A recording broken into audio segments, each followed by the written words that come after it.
Dad, what's wrong with the telly?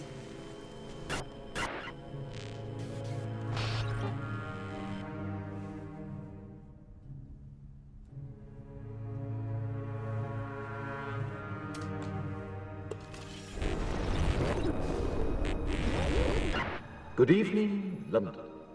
Allow me first to apologize for this. The emergency channel!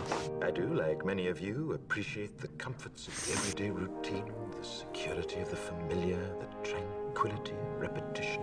Bloody hell. I enjoy them as much as any bloke.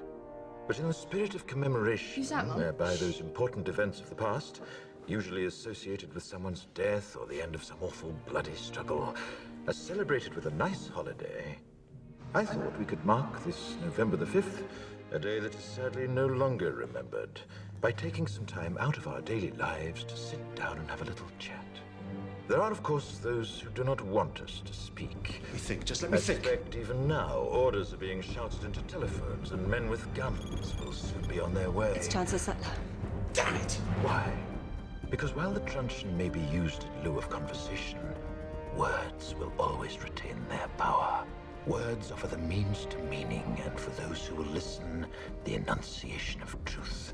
And the truth is, there is something terribly wrong with this country, isn't there? You designed it, sir. You wanted it foolproof. You told me every television in London. Cruelty and injustice, intolerance and oppression.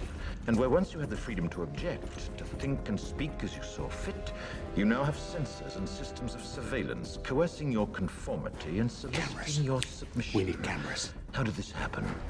Who's to blame? Well, certainly there are those who are more responsible than others, and they will be held accountable. But again, truth be told, if you're looking for the guilty, you need only look into a mirror. I know why you did it. I know you were afraid. Who wouldn't be? War, terror, disease.